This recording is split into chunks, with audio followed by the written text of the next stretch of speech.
Gospel Time, une émission du ministère Christianisation des Nations. Venís a escuchar la buena palabra que viene del cielo.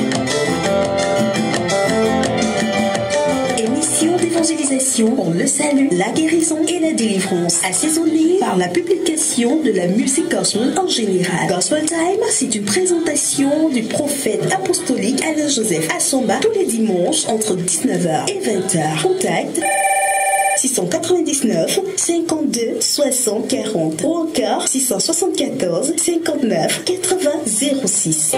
Il est ton sauveur, ma sœur, ne te marque plus sur lui, il veut te sauver et c'est maintenant. Comment? La musique.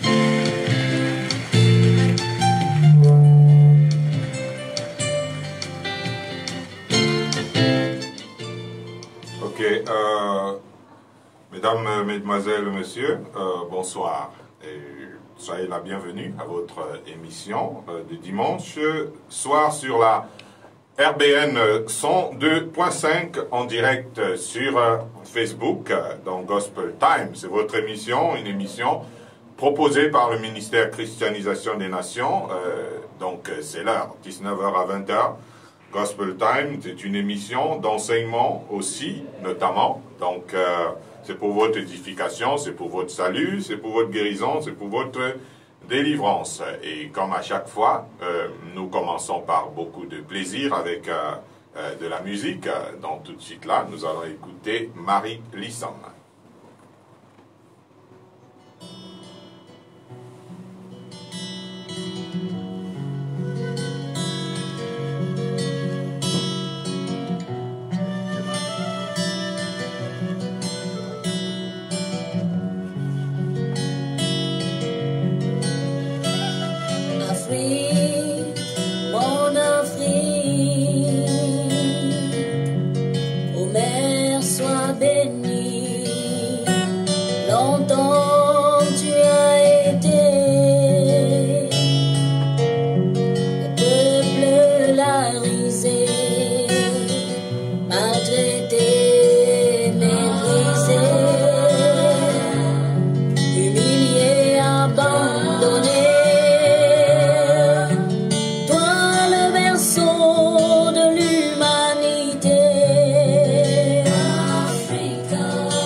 Monsieur, nous commençons comme ça avec cette belle chanson de Marie Lissom. Vous avez sans doute compris que nous sommes dans notre grand thème dans la prophétie biblique sur l'Afrique, ce livre qui existe bien déjà sur le marché dans les librairies en cours d'émission. Donc, nous allons continuer d'écouter ces belles musiques.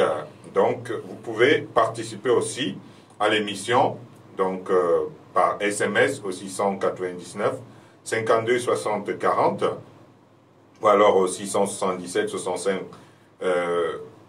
53 21 donc, ou par WhatsApp. Vous pouvez aussi nous écrire par WhatsApp 674 59 80 06 bien sûr comme c'est le Cameroun, c'est précédé de 237. Vos réactions sont également attendues sur notre page Facebook donc, Christianisation des Nations. Si vous êtes connecté en ce moment à la présentation, je suis votre serviteur, le prophète apostolique Alain Joseph Assamba, à la cabine technique. Nous avons donc Francis Josué Tal, et derrière la caméra, pour le direct Facebook, le diacre Armand. Et puis, bien sûr, en différé, vous pourrez toujours nous suivre sur donc notre page YouTube, donc avec à l'écran, dont Herman Gunté, et derrière, dont je serai assisté tout le long de l'émission par l'ancien Roche Tchadi qui est en place. Donc, salut ancien Roche. Bonsoir prophète apostolique et bonsoir à tous les auditeurs ainsi qu'à tous les internautes. Et évidemment, il y a toujours un poste dans le fidèle pasteur Honoré Essoba. Bonsoir. Bonsoir, prophète apostolique, bonsoir l'ancien Roche, et bonsoir à toute l'équipe technique, et bonsoir à nos nombreux auditeurs, et surtout à nos auditeurs qui sont en ligne en ce moment, qui commencent à se manifester. Voilà, donc nous allons commencer bien sûr par une courte prière.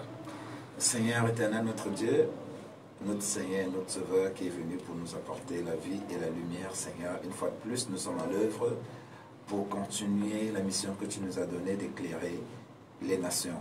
Nous te supplions donc de prendre le contrôle de ce moment, Seigneur, et Saint-Esprit de Dieu, donne-nous la capacité de le faire et surtout dispose les cœurs des uns et des autres afin que cette parole soit esprit et vie dans leur cœur et qu'ils soient transformés. Merci Seigneur, parce que nous croyons que tu vas le faire. C'est au nom de Jésus-Christ, notre Seigneur, que nous avons prié. Amen. Amen. Donc, depuis quelques semaines, vous avez sans doute compris, nous parlons de la prophétie biblique sur l'Afrique, un thème qui devrait intéresser tous les Africains et bien sûr tous les autres races qui ont envie de savoir un peu plus sur ce que Dieu a dit au sujet de l'Afrique et ce qui attend, du moins le dessein de Dieu pour la race noire. Donc, aujourd'hui, nous allons voir un thème qui va beaucoup vous intéresser, c'est la traite négrière, ses causes et ses effets à la lumière de la Bible. Donc, dans la traite négrière, bien sûr, fait allusion à l'esclavage des Noirs que nous avons connu. Dans l'esclavage, déjà, c'est la condition de celui dont la main-d'œuvre est exploitée, bien sûr, et qui ne s'appartiennent pas lui-même. Donc c'est forcément une situation de contrainte quand on parle d'esclavage. Cet esclavage s'est présenté depuis des temps préhistoriques comme une institution établie par la loi et la coutume. Et il est caractérisé par conséquent par le travail ou des services par la force, la personne physique étant considérée comme la propriété d'une autre personne, à la volonté duquel elle est entièrement soumise. Donc depuis les temps reculés, les esclaves ont été rangés dans la catégorie de biens matériels et des instruments fonctionnels. Ils pouvaient ainsi être achetés, vendus, négociés, offerts en cadeau, mis en gage pour une dette contractée par leur propriétaire, sans avoir la moindre objection, le moindre pouvoir d'objection personnelle ou légale. Donc le phénomène de l'esclavage repose souvent sur le racisme ou le puissant préjugé de la supériorité du groupe ethnique auquel appartient le propriétaire sur celui dont des esclaves. Beaucoup d'eau, notamment a coulé sur le thème que nous allons évoquer ce soir, à propos de la traite négrière ou le fameux commerce des esclaves noirs déportés en Occident, notamment en Amérique. Récemment, une conférence internationale s'est tenue où on a pu noter de nombreuses revendications de la part des Noirs réclamant des indemnisations. Sans vouloir arrêter ni encourager quoi que ce soit, revenons à la source de la vérité qui est la Bible, la parole de Dieu pour nous positionner objectivement et non politiquement ou injustement, comme c'est très souvent le cas dans ce genre de débat où chacun veut tirer la couverture de son côté. Donc nous allons voir la traite négrière, ses causes et ses effets à la lumière des Saintes Écritures. Et tout de suite, nous allons lire le livre de Genèse. Genèse 19, versets 13 à 14. Il est écrit, l'Éternel dit à Abraham, « Sache que tes descendants seront étrangers dans un pays qui ne sera point à eux. Ils y seront asservis et on les opprimera pendant 400 ans. Mais je jugerai la nation à laquelle ils seront asservis. » Voilà, donc ça c'est la parole de Dieu. Genèse 19, 13 à 14, Dieu dit à Abraham, tes descendants, les Hébreux, seront asservis, donc ils seront étrangers dans un pays qui ne sera pas eux, et donc on va les opprimer pendant 4 siècles, et je vais donc en retour juger la nation à laquelle ils seront asservis. Ça c'est cette parole qui nous introduit dans la traite négrière, ses causes et ses effets, par rapport à notre thème du jour. Donc de tous les royaumes de la préhistoire, si l'on s'en tient à la prédiction que Dieu donna à Abraham, seuls les antiques Égyptiens ont asservi le peuple hébreu donc pendant 4 siècles. Ainsi, la nation dont Dieu avait parlé à Abraham, c'était l'antique Égypte. Nous insistons sur le terme antique Égypte afin d'anéantir toutes sortes d'amalgames donc qui subsistent dans les cœurs de l'humanité aujourd'hui au sujet de l'Égypte qui a asservi les Hébreux pendant 4 siècles. Donc il ne s'agit nullement de l'actuelle République arabe égyptienne qui a su profiter du prestige de l'antique Égypte. L'empire égyptien couvrait une immense partie du continent africain, y conquit même des terres en Asie, dont l'empire des pharaons, dont l'Égypte récupérait des esclaves un peu partout et certains étaient réhabilités, retrouvaient leur liberté et étaient considérés par la suite comme des autochtones. Nous avons le cas de Joseph l'Hébreu, donc qui devint gouverneur d'Égypte, ou de Moïse, le Lévite, prince d'Égypte plus tard, dont les nations alentour considéraient à un moment donné les Égyptiens comme nous on considère les États-Unis aujourd'hui. De sorte que même un naturalisé égyptien comme Moïse soit considéré par les Madianites comme tout simplement un Égyptien, dont les Arabes sont venus de l'Asie bien après par des conquêtes. Or, les Arabes sont les descendants d'Ismaïl, le fils aîné d'Abraham qui choisit d'habiter dans les déserts du Moyen-Orient. Nous allons continuer notre lecture pour parler de la traite négrière, ses causes et ses effets, en lisant le psaume 105, le verset 23. Psaume chapitre 105. Psaume 105 et le verset 23. Il est écrit: Alors Israël vint en Égypte et Jacob séjourna dans le pays de Cham. Voilà, donc déjà c'est très important. Nous entendons ici dans le psaume, c'est le psalmiste qui parle. Il dit que Israël vint en Égypte et il dit que donc Israël séjourna dans le pays de Cham. Ça veut dire qu'à cette époque-là, c'était pas les Arabes qui étaient là. L'Égypte c'était donc le pays de Cham. Et nous avons tous bien vu que Cham c'est le noir. Donc le psalmiste ne laisse aucun doute ici au sujet de la véritable identité des Égyptiens qui ont asservi les Hébreux. Ils étaient bel et bien ces Hébreux esclaves en Égypte sous le joug des descendants de Cham. Et nous avons vu Cham le noir et non de quelque autre race. Donc les Égyptiens qui avaient asservi le peuple hébreu étaient d'authentiques Africains des Noirs, comme la Bible le précise dans le psaume 105 verset 23 que nous venons de lire. Or, Ramsès II était le pharaon qui avait affronté donc Moïse quand ce dernier était venu libérer les Israélites du pays égyptien. Cette royauté, jusque-là, n'avait pas été conquise. Elle se transmettait de père en fils et de génération en génération depuis dans le temps d'Abraham. Les Égyptiens utilisaient donc des foules d'esclaves pour construire leurs palais et monuments royaux. Ils en achetaient de partout. Joseph, par exemple, comme nous le lisons dans la Bible, le fils de Jacob, fut vendu en esclavage en Égypte, le pays de Cham, le pays des Noirs, par des commerçants ismaélites qui vendaient un peu de tout. Ainsi donc les Africains, comme nous le lisons dans le livre de la Genèse, faisaient la traite des esclaves. Très important de le savoir. Donc Joseph fut esclave chez un officier de Pharaon, c'est bien écrit noir sur blanc, qui s'appelait Potiphar. Longtemps après la mort d'Abraham, il y eut une grande famine mondiale et Jacob, alias Israël, qui avait été précédé en Égypte par son fils Joseph, descendit en Égypte avec toute sa famille. Ils étaient au total 70 personnes. Ils s'y installèrent et s'y implantèrent durant de longues générations, après l'arrivée d'Israël jusqu'à devenir un grand peuple, comme la Bible dit ici. Israël descendit en Égypte dans le pays de Cham, ça veut dire le pays des Noirs. Donc ça c'est très important de noter cela, parce que c'est clair dans les Saintes Écritures en tout cas. Donc nous allons continuer donc à parler de la traite négrière, ses causes et ses effets, en lisant ce passage avant une petite trêve, dans Exode 1, versets 8 à 14. Exode 1, verset 8 à 14. Il se leva sur l'Égypte un nouveau roi qui n'avait point connu Joseph. Il dit à son peuple: Voilà les enfants d'Israël qui forment un peuple plus nombreux et plus puissant que nous. Allons, montrons-nous habiles à son égard. empêchons qu'ils ne s'accroissent et que, s'il survient une guerre, ils ne se joignent à nos ennemis pour nous combattre et sortir ensuite du pays. Et l'on établit sur lui des chefs de corvée, afin de l'accabler de travaux pénibles. C'est ainsi qu'il bâtit les villes de Pithom et de Ramsès pour servir de magasin à Pharaon. Mais plus on l'accablait, plus il multipliait et s'accroissait, et l'on prit en aversion les enfants d'Israël.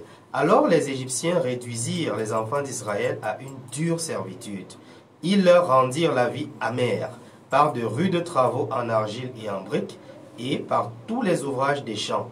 Et c'était avec cruauté qu'il leur imposait toutes ces charges. Voilà, c'est avec cruauté que les Égyptiens, les descendants de Cham, les Noirs, donc imposaient toutes ces charges au peuple hébreu pendant 4 siècles. Nous avons vu que le phénomène de l'esclavage repose sur le racisme, entre autres.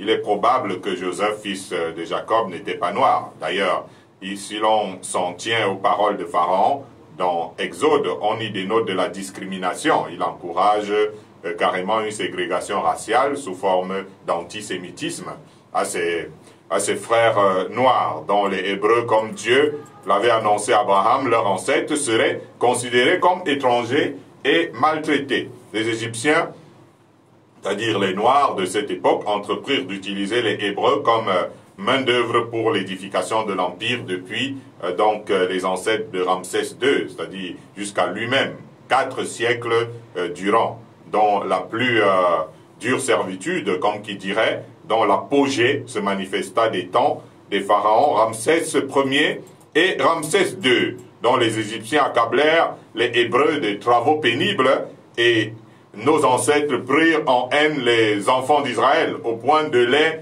réduire à une dure servitude, leur rendant la vie amère par des œuvres rudes en argile.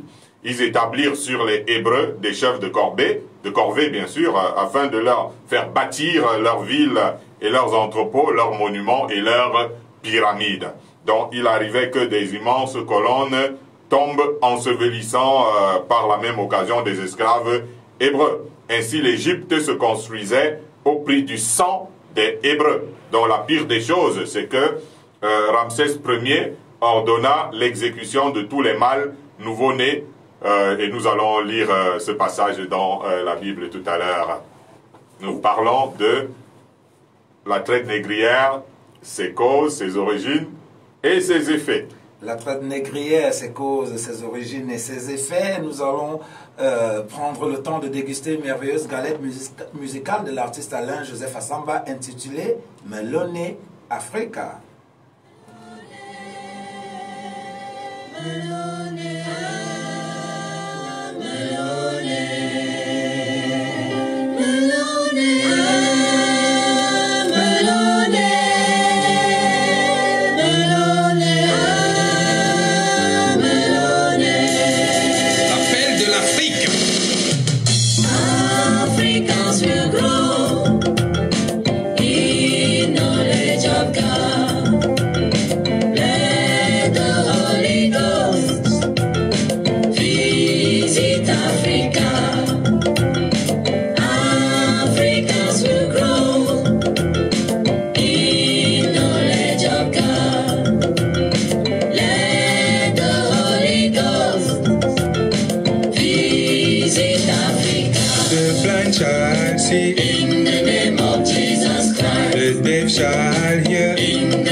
Shall speak in the name of Jesus Christ. It is the aim of love in the name of Jesus Christ. Africans will grow in knowledge of God. Let the Holy Ghost visit Africa. Africans will grow in knowledge of God. Let the Holy Ghost visit Africa. The leper shall be cleansed in the name of Jesus Christ. The lame shall walk in the name of Jesus Christ. The captive shall be free in the name of Jesus Christ. It is the aim name of love. In the name of Jesus Christ. Africans will grow in knowledge of God. Let the Holy Ghost visit Africa. Africans will grow in knowledge of God. Let the Holy Ghost visit Africa. La prophétie biblique sur l'Afrique. Ok, la prophétie biblique sur l'Afrique, c'est notre thème dont nous parlons donc ce soir, avec donc pour thème la traite négrière, ses causes, c'est-à-dire ses origines, ses effets, c'est-à-dire ses conséquences, etc.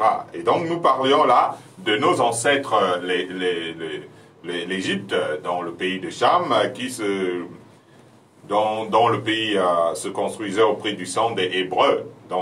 Et la pire des choses, donc, nous avons dit, c'est l'ordonnance de Ramsès Ier qui ordonne l'exécution de tous les mâles nouveau-nés selon qu'il est écrit dans Exode chapitre 1, le verset 22, si nous y sommes. Alors Pharaon donna cet ordre à tout son peuple. Vous jetterez dans le fleuve tout garçon qui naîtra, et vous laisserez vivre toutes les filles.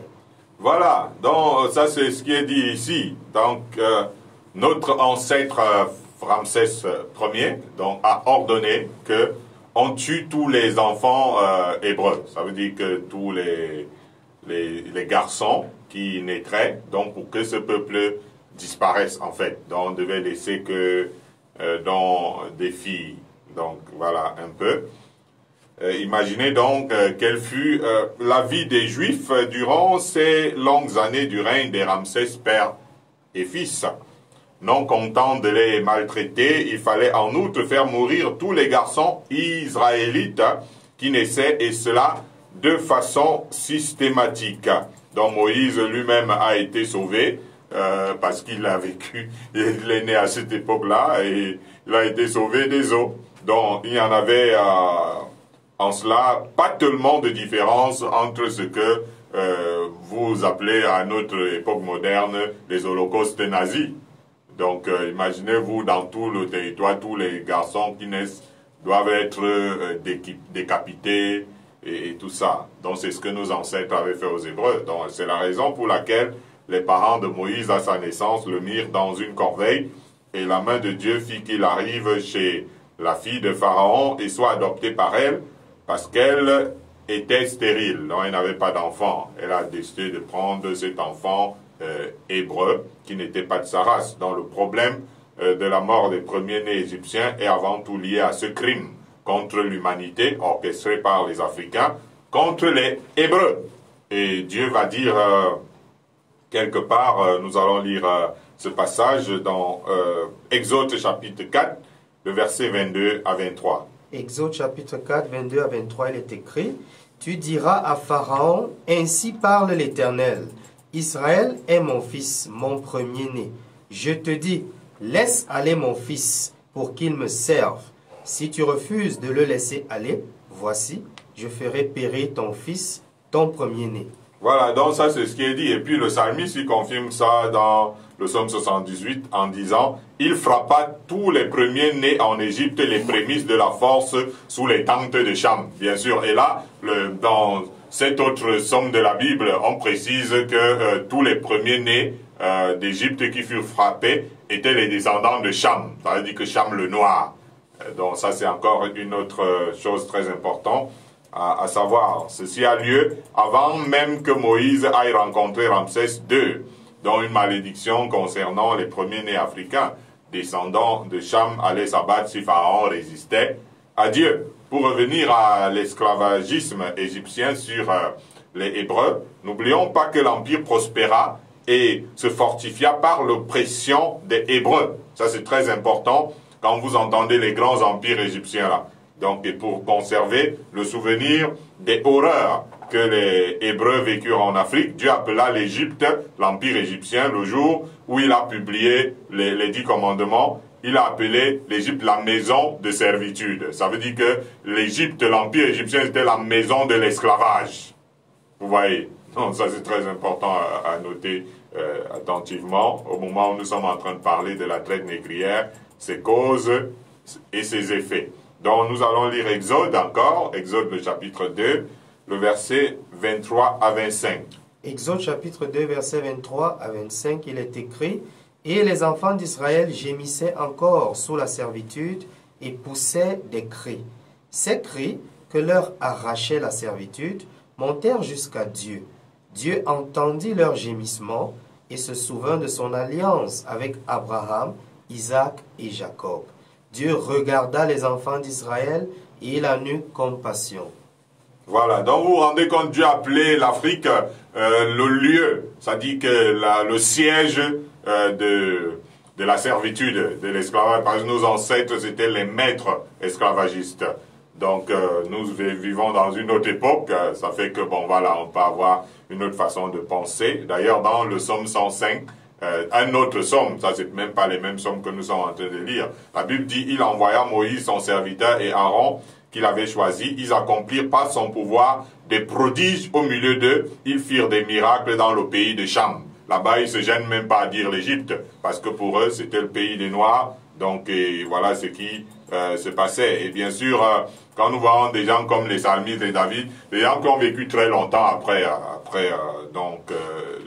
l'esclavage des Hébreux. Donc ce sont les Noirs esclavagistes, les descendants de Cham, et de leur pharaon qui subirent les 10 plaies d'Égypte, comme c'est précisé dans le psaume. Ce n'était pas comme on voit dans les 10 commandements de Cécile B. de Maille.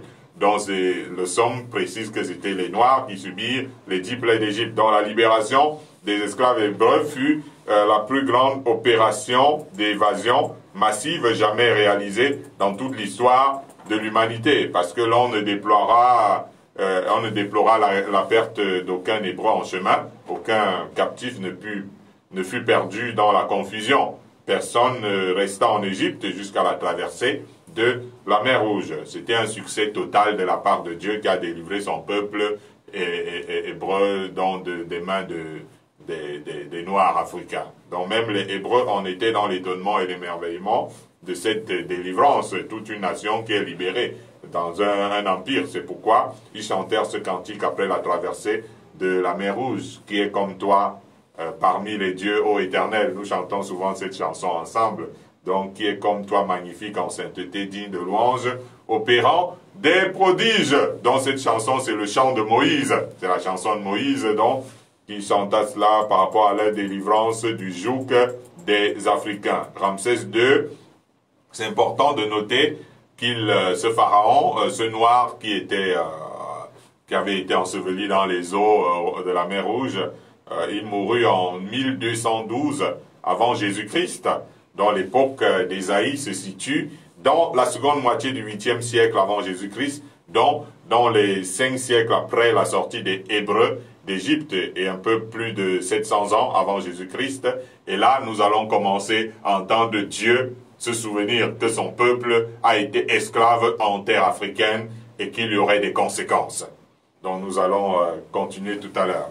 Nous sommes en train de savourer cette merveilleuse nourriture spirituelle que sont toutes ces révélations que nous avons aujourd'hui. Et pour mieux digérer ces révélations, nous allons écouter l'artiste, la Mama Gospel, Mama Esaïe, dans son titre Malonowo.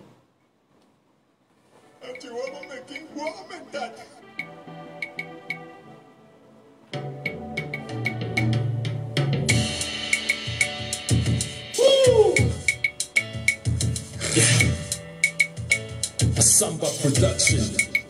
Et ensemble.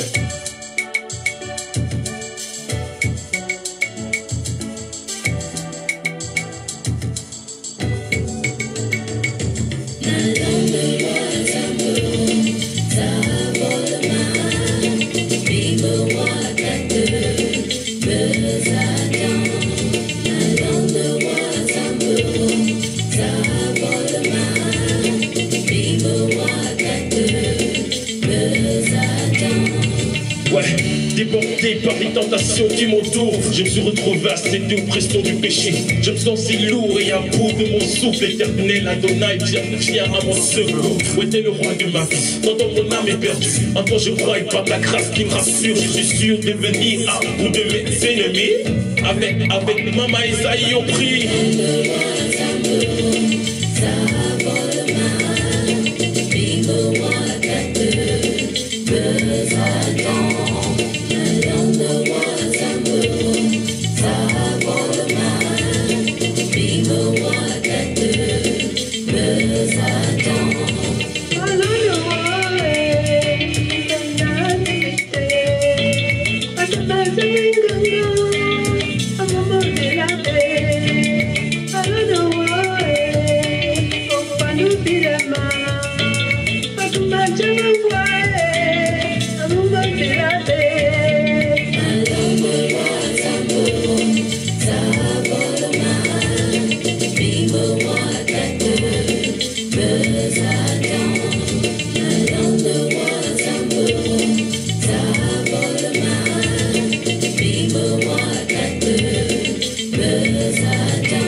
Voilà, donc cette chanson de Maman Esaïe, donc Malone War, dans un afro-rap, un mix de sonorités. Donc l'album de Maman Esaïe est déjà là, donc sur le marché.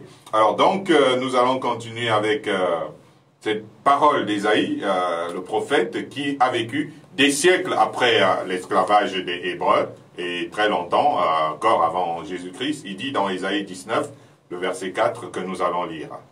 Et je livrerai l'Égypte entre les mains d'un maître sévère. Un roi cruel dominera sur eux, dit le Seigneur, l'Éternel des armées. Voilà, nos ancêtres, ils étaient tranquilles, ils dominaient le monde et tout allait bien, et puis ils asservissaient tout le monde, ils étaient très méchants, et donc Dieu, lui, il n'a pas oublié que ce qu'ils ont fait à son peuple. Donc rappelons que Dieu avait dit à Abraham qu'il jugerait la nation qui asservirait Israël, et il précisa celle qui le retiendrait captif durant 400 ans. On aurait dit que les Africains avaient échappé au jugement après le long silence de Dieu. Il est écrit dans Exode que c'est avec cruauté donc que les Égyptiens leur imposaient donc ces charges. Ésaïe annonce la venue d'un roi cruel, donc qui va dominer en conséquence sur les descendants des Égyptiens. Ce que l'Égypte avait fait aux nations lors de son hégémonie mondiale, donc ils le subiraient à leur tour, sans faute. Donc il s'agit là de la loi de semaille et de récolte. Et d'après la loi, Dieu punit les péchés des pères sur les enfants de tous ceux qui le haïssent. dans le jugement, et nous connaissons l'opposition que les pharaons ont fait contre Dieu. Donc le jugement de Dieu allait tomber certainement sur les authentiques descendants des Égyptiens, les Noirs, et non sur la République arabe d'Égypte, ceux qui sont venus s'installer après. D'ailleurs, Jérémie confirme aussi quelque chose comme ça, dans Jérémie chapitre 46, versets 19 à 21.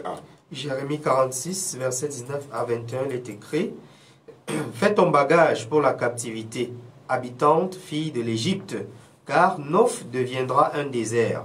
Elle sera ravagée et n'aura plus d'habitants. L'Égypte est une très belle génisse. Eux aussi, ils tournent le dos, ils fuient sans résister, car le jour de leur malheur fond sur eux le temps de leur châtiment. » Voilà, le prophète Jérémie est en train de voir ce qui va arriver à l'Afrique. Et comme eux, ils avaient vécu en fuyant, étant tremblant, ils se disent, voilà, mais eux aussi, voilà, ils sont en train de fuir, ils n'ont pas de puissance pour résister, ils parlent des descendants égyptiens, ce qui est tout à fait incroyable. Ce passage fait allusion à la traite négrière, dont le terme bagage, dont parle Jérémie ici, révèle une déportation, tandis que captivité trahit bien sûr l'esclavage. Par ailleurs, le prophète Jérémie fait allusion à une déportation massive, puisqu'il dit que le territoire deviendra désert, ravagé, et perdra ses habitants. Donc le terme « l'Égypte est une très belle génisse » fait penser à une traite, dont la fuite dont de son côté montre que ce n'était pas de plein gré, que les Noirs allaient partir hors de leur contrée à cette époque de jugement, dont la traite des Noirs a duré plus de 3 siècles, dont 4 siècles environ. Elle fut une source de profit considérable pour plusieurs puissances européennes, en particulier l'Angleterre, la France et le Portugal. Et cette traite négrière a contribué à constituer la base du développement économique des colonies américaines, puis bien sûr le développement économique des États-Unis. Donc, capturés en Afrique, les esclaves étaient embarqués vers les Amériques à bord de bateaux qu'on appelait les négriers, dont les conditions de voyage étaient souvent terribles. On emmagasinait des centaines de personnes dans la cale des bateaux, et souvent on en attachait même sur le pont.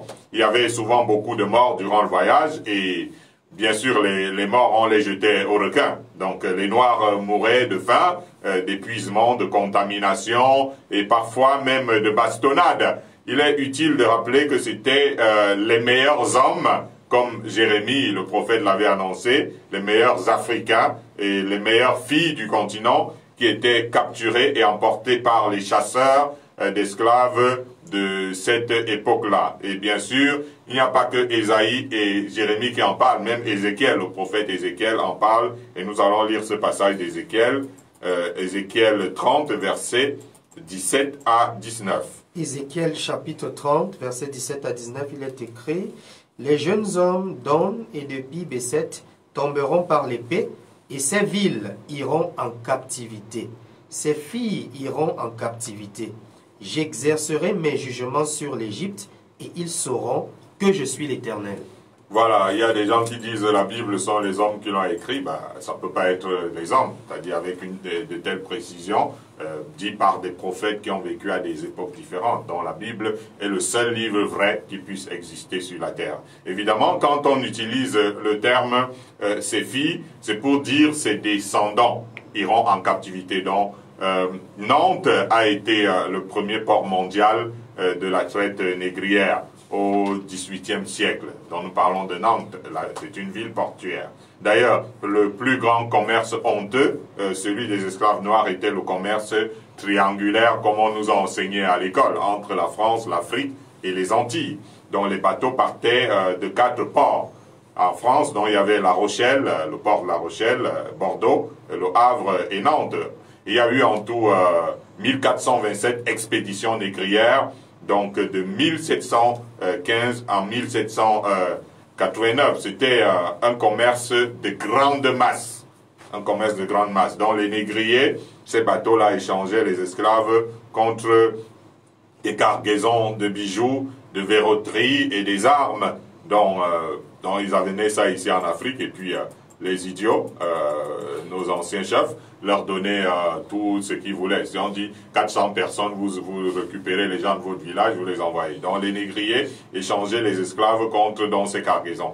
Près de 5000 Noirs étaient embarqués vers les Antilles en échange du sucre, de la vanille et de divers produits tropicaux. C'est assez amusant, rapportés en France pour y être vendus, dans ces Noirs-là. Donc des dynasties de négriers ont assuré leur fortune.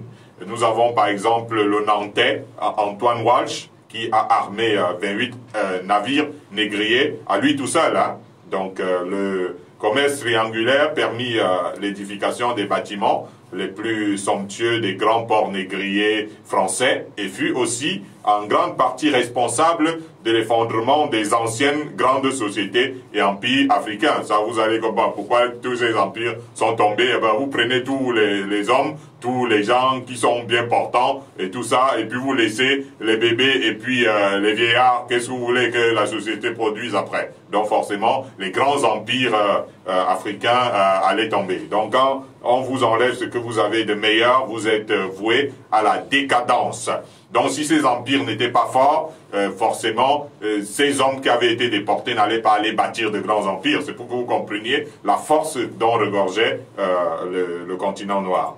Donc, mais toute cette force-là a été utilisée pour aller construire l'Occident, le Far West et tout ça. Donc, nous allons lire encore un petit passage de Ézéchiel 30, verset 26. Ézéchiel 30, verset 26, il est écrit: Je répandrai les Égyptiens parmi les nations, je les disperserai en divers pays, et ils sauront que je suis l'Éternel. Voilà, quand nous lisons cette parole de Dieu, elle peut nous choquer, nous, Africains. Comment Dieu il peut dire il va faire ça aux Africains? C'est parce que c'est pour ça que je parle de la traite négrière cause et effet. C'est important pour nous de retourner un peu en arrière quand c'est nous qui dominions le monde. Donc l'histoire sur la traite négrière accomplit parfaitement cette prophétie d'Ézéchiel, mais une autre prophétie d'Ézéchiel dont annonce pas forcément la restauration totale, mais la fin de la traite négrière. Donc tout ça, c'était bien programmé par le Seigneur en personne. Lisons Ézéchiel 29, versets 12 à 15. Ainsi parle le Seigneur l'Éternel: Au bout de 40 ans, je rassemblerai les Égyptiens du milieu des peuples où ils auront été dispersés. Je ramènerai les captifs de l'Égypte, je les ramènerai dans le pays de Patros, dans le pays de leur origine, et là, ils formeront un faible royaume. Ce sera le moindre des royaumes, et il ne se lèvera plus au-dessus des nations. Je les diminuerai, afin qu'ils ne dominent pas sur les nations. Voilà, vous allez comprendre que l'Égypte a tellement dominé l'Éthiopie, ont tellement dominé les nations, avec une puissance animiste tellement horrible. Donc, et puis, Dieu a vu ça pendant des siècles. Il a dit, bon, ok, moi aussi, je vais faire de vous, comme vous étiez les maîtres du monde, vous deviendrez les moindres. Donc, vous savez que c'est en 1748, heureusement, Dieu il a dit quand même qu'il allait apporter un peu de soupir à tout ça, qu'il allait diminuer dans l'esclavage et tout ça. C'est en 1748 que se déclenche la Révolution française. Donc avec la chute de la monarchie jusqu'en l'an 1788, le point culminant avec le déclenchement de la révolte des parlements, la journée des Tuiles à Grenoble, la convocation royale des États généraux pour mai 1789. Donc c'est justement en août 1789 qu'un certain Brissot de Varville expose dans le Patriote français, c'est un journal, sa conception d'une libération progressive des Noirs, avec l'appui d'un ami, d'un de ses amis, un Anglais, Thomas Clarkson, fondateur de la Société anglaise des Amis des Noirs. Donc Dieu avait prévu que tout cela devait s'arrêter, et donc il commençait à toucher forcément des cœurs à un moment donné. Donc le travail quadragénaire jusque-là de la Révolution française avait commencé à éveiller les consciences, mais on ne pouvait pas imaginer que Dieu avait dit qu'au bout d'une œuvre de 40 années, bien sûr ce travail quadragénaire, il rassemblerait les Noirs du milieu des peuples où ils étaient captifs. Dieu avait dit au bout de 40 ans. Nous venons de lire le passage. Il a utilisé les révolutionnaires pour cela. À la suite de ce travail extraordinaire vers l'abolition de l'esclavage, avec bien sûr en tête de ligne le Danemark. Il faut noter que le Danemark a été le premier pays dans le monde à dire non à l'esclavage devant tous les pays et tous les royaumes. Donc, qui fut dans ce premier pays européen. Donc après l'Europe, il y a eu la guerre de sécession dont l'origine principale était la controverse entre le Nord et le Sud sur le problème de la traite des Noirs, dont les dirigeants politiques avaient choisi d'éluder dans la question sur l'esclavage. Mais l'opposition de plus en plus forte des abolitionnistes face à l'extinction de l'esclavage amena à divers compromis, bien sûr. Vous voyez, dans une société partagée entre les racistes et ceux qui veulent qu'il n'y ait plus d'esclavage, il devait y avoir forcément des compromis. En 1850, la Californie allait devenir le premier État libre, entendu, sans esclaves. Mais d'autres États devaient adopter l'esclavage, c'est-à-dire en même temps. Donc c'est assez curieux, aux États-Unis, il y a eu de nombreuses mésententes politiques durant les années qui suivirent concernant, oui ou non, l'abolition de l'esclavage. La tension montait de plus en plus aux États-Unis et finalement, il y a eu cette terrible guerre de sécession de 1864 à 1865. Le président Abraham Lincoln, qui fut élu en 1880, avait un programme d'abolition de l'esclavage. Donc forcément, quand il prend le pouvoir, donc Abraham Lincoln abolit l'esclavage sur toute l'étendue du territoire américain. On a interdit qu'il y ait certains États qui doivent conserver l'esclavagisme et tout le territoire. Donc les ennemis des Noirs, donc parce qu'ils en restaient toujours, comme toujours ce sera, donc ils durent se réfugier à cette période-là dans une secte satanique nommée le Ku Klux Klan pour persécuter de manière par traîtrise donc, les Noirs. Maintenant, voilà un peu là où nous en sommes. Et nous venons tout à l'heure pour apporter une petite conclusion à ce que nous sommes en train de dire ce soir. Ah oui, c'est là où nous en sommes maintenant. Pour savourer définitivement, je vous ai préparé un petit dessert qui est pour moi personnellement une petite douceur que j'ai envie de partager avec vous aujourd'hui. C'est la chanson Bolingo de l'artiste Alain-Joseph Assamba et ce soir c'est la version remixée. L'amour est ce qu'il y a de plus important sur toute la terre.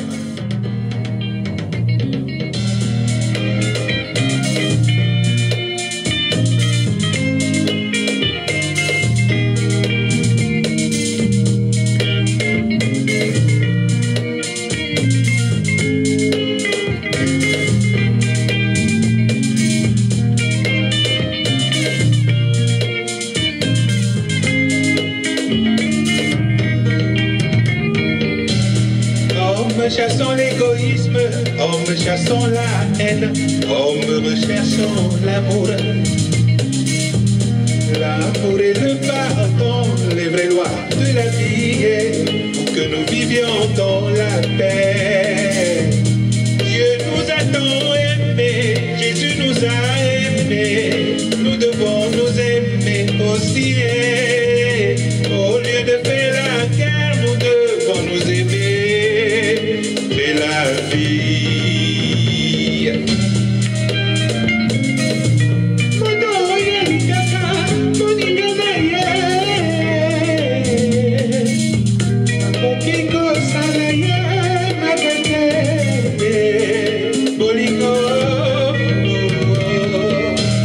La vie sur terre est terrible, la vie sur terre est dure, car il n'y a pas d'amour.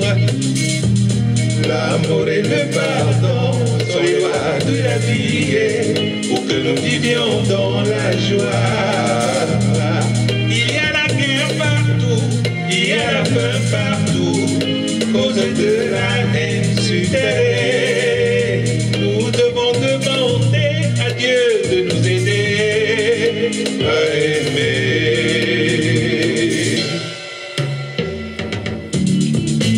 Aime ton frère.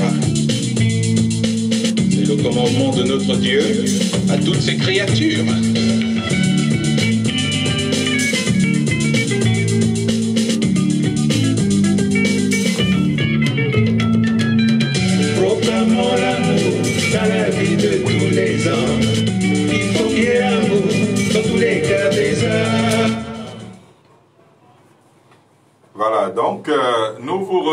comme ça après cette rumba qui se trouve dans le 5e album que je venais de vous offrir en ce début d'année.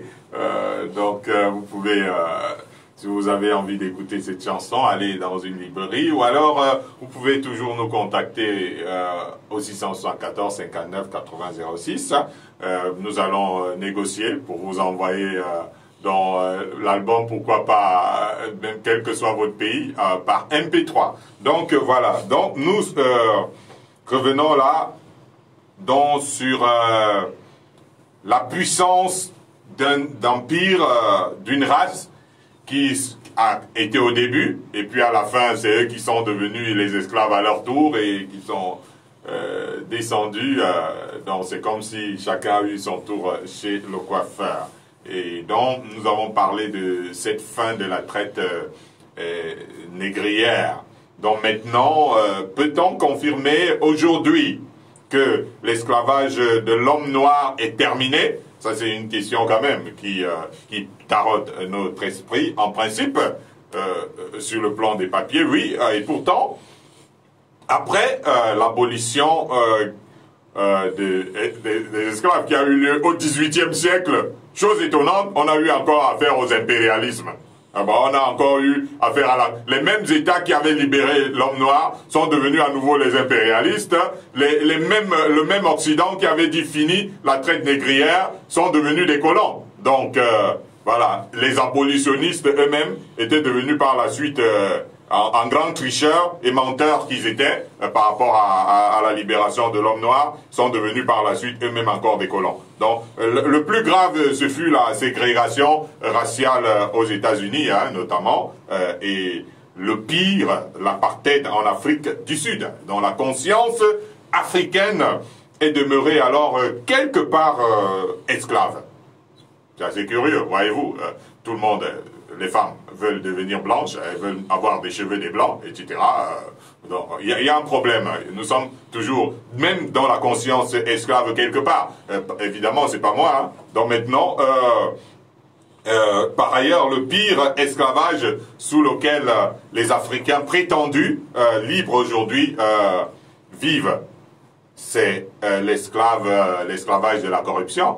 Les Africains veulent rester esclaves à tout prix, esclaves de la criminalité, esclaves de l'immoralité, esclaves du paganisme et tout ça. Donc, dommage. Mais le message de Jésus, il est là et il s'adresse à nous les Africains, encore aujourd'hui. Jésus dit, vous connaîtrez la vérité et la vérité vous rendra libre. Vous connaîtrez la vérité vous affranchira. Donc Jésus, il est le seul libérateur de l'humanité, envoyé par Dieu. C'est important de le savoir. C'est pour cela qu'aujourd'hui nous pouvons en parler, parce que nous avons été libérés par la puissance rédemptrice de Jésus-Christ, celui qui connaîtra le Fils de Dieu, dont et son évangile sera affranchi par lui et sera réellement libre. Que Jésus puisse descendre dans le cœur des Africains aujourd'hui, que Jésus vienne régner en Afrique, et l'Afrique donc sera vraiment libre et libérée de tous les maux qui le mine, notamment la corruption, qui est la pire des choses ici, dans notre continent africain. L'Afrique libérée de tous ces maux, c'est le vœu de tous les Africains aujourd'hui. Et je pense qu'on n'a plus beaucoup de temps. Je vais directement embrayer avec la question de Luc Christian Jana sur Facebook, et qui d'ailleurs est partagée par Blanche Aranda, qui dit qu'elle partage cette question aussi.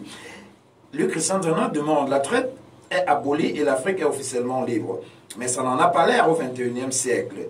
Est-ce que la domination subtile occidentale que subit l'Afrique est bibliquement justifiable, ou bien c'est juste que les Africains refusent de se prendre en main? Disons qu'ils connaîtront la vérité les affranchira. Donc maintenant, vous pouvez avoir... C'est-à-dire, on peut t'enseigner. Depuis que tu es né, on te dit t'es bête, t'es idiot, t'es con, et tout ça, et puis tu acceptes puisque t'as pas d'autres enseignements. Mais quand maintenant, quelqu'un arrive, Jésus vient dans ta vie, il te montre la lumière, il te dit, il t'a sauvé, t'es un homme égal aux autres, etc. Tu comprends même, à la lumière des Saintes Écritures, qu'en fait, toi aussi tu étais grand hier, et c'est le tour juste des autres, et que maintenant, dans la Bible nous présente l'égalité des hommes. Donc, chaque personne peut s'assumer et devenir quelque chose dans la vie. C'est pour ça qu'il y a des grands en Afrique et des pauvres en Afrique, et la même chose partout dans le monde entier. Donc, c'est pour dire que c'est ici que ça doit quitter quelque part.